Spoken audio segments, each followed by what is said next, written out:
You're gonna need a whole head of cabbage, 1 apple, 1 onion, Gemüsebrühe, which is a German seasoning. This one is actually not German, but I will drop a link below. This is what I like to use. I will also in my blog post share about the substitutions. You can use black pepper, red wine. I like to use a Pinot Noir and some water. And basically what you're gonna do is you're gonna cut it. I like to cut mine a little bit thicker. Now, some people will say you should do it very thinly. I like a little bit more of the thicker pieces. And just keep in mind, it also will all just kind of melt together. So that's it. You're just gonna cut your cabbage just like that. Okay, and then you also wanna cut an apple. This is also up to you how much apple you want to add. Typically, I'll do 1 full apple for 1 head of cabbage. And then also you can either do slices or you can do cubes. So that's also up to you. Honestly, this will all kind of fall apart, so it doesn't make too much of a difference. Okay, and lastly, we're also gonna do 1 onion. Because I only have half of a cabbage right now, I'm doing a smaller onion. If I had a full cabbage, I would do a larger onion. 1, 2. Doesn't really matter how you cut it. I also just kind of cut it like this. And I do love using.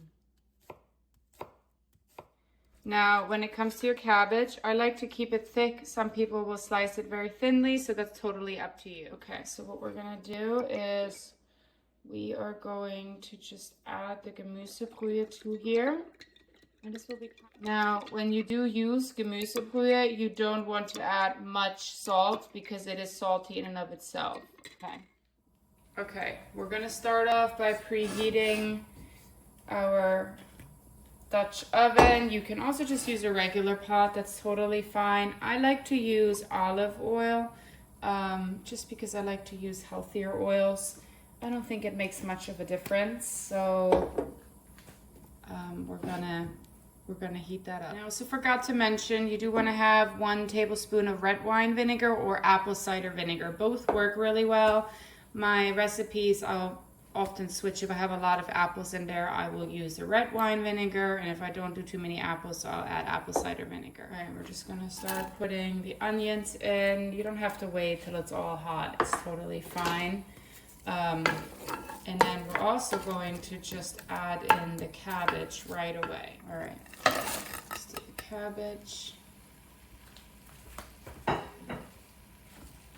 And now we are just trying to saute for a little bit to get it softer. Typically, a German Red Cabbage will take about 2 hours or so because it's all about letting it simmer, and it will be better the next day typically. So it's a great meal to make ahead of time. All right, it's gonna add pepper. You can be generous.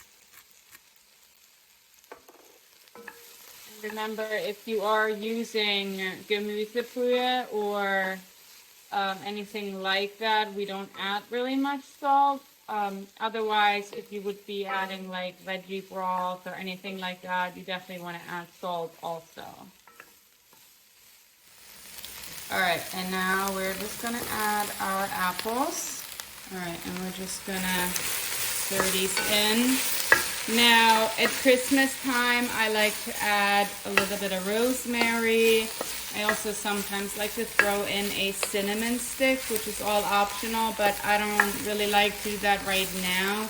I like to do that for like Christmas, if we're doing any kind of like Christmas meal. So you can also cut them smaller like this if you wanted to. It doesn't really matter too much because it really all just like blends in and dissolves because it's cooked for so long. So you really want to saute, but you also don't want it to burn. So that's why I recommend using a larger pot also. that you can easily kind of mix it and nothing burns on the bottom. And then once it's nicely sauteed, we're gonna start adding our liquids. Okay, so now it is nice and tender. Now we're gonna just take our wine and add our wine to it. Just gonna mix it. And you don't have to worry about cooking it out too much because of how long it does cook. It will just automatically cook out. Now we're just gonna add our Gemüsebrühe. And we're just gonna mix. And that's it for now. So we're just gonna mix it in. And then we are just going to put the lid on it. What's important is that you make sure that you have enough liquid in there. So we're gonna also reduce the heat now. All right, now we're just gonna let it all simmer. You wanna really reduce the heat, and then you're just gonna keep it on the stove for at least an hour or so, depending on how high you're cooking it, but that's really what you're gonna do now. Okay, you do want to make sure that you check throughout your cooking process just to make sure there's still enough liquid in there. Eventually it's all gonna kind of dissolve, but you wanna make sure there's still liquid and it's not sticking, you know, to the bottom. It's been about an hour and 15 minutes, and you can see that the liquid is less and less.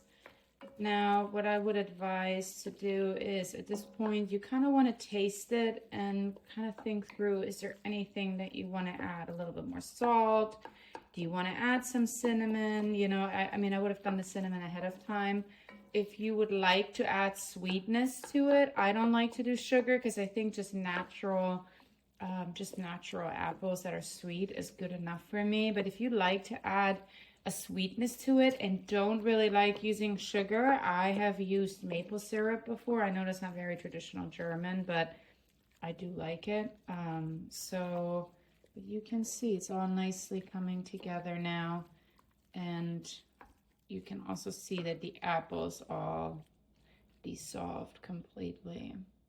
Okay, so I tasted it and I do like it. I think the only thing I want to now add is just a little bit of vinegar. Give it a little bit of a acidity to it, and it doesn't need anything else, and I think it's perfect. So I'm gonna let it just cook now. I'm gonna open it up just to get more of the liquids out a little bit right now, and we're gonna cook it probably for another like 15 to 20 minutes on here, and then you are completely done. Typically I like to add in bay leaves. I didn't today, but you can add a bay leaf or two. You can go in a bunch of different directions, and I also will give you alternatives. Okay, so your cabbage is done. And this is kind of what you're looking for. You don't want there to be too much liquid, but I like there to be a little bit of liquid on the bottom still, because those are all juices it's gonna soak up. And so now it's just ready to serve. We like to eat it with spätzle, and I like to eat it with like a goulash, and then kind of, you know, it kind of completes the whole meal. So very simple. This is how you make authentic German cabbage. Everyone has their own variations with it, you know, so that's also going to be really important. See, this is part of the apple. But yeah, so, you know, everyone has their own variations. I don't like to use sugar. I also think adding a little wine gives it that sweetness as well, so I don't think it's necessary. But yeah, it's super simple, super easy. Then I like to just keep this in the refrigerator, and it's good for a bunch of days. You can also freeze it. It does freeze well. So yeah, this is delicious, simple, easy German cabbage.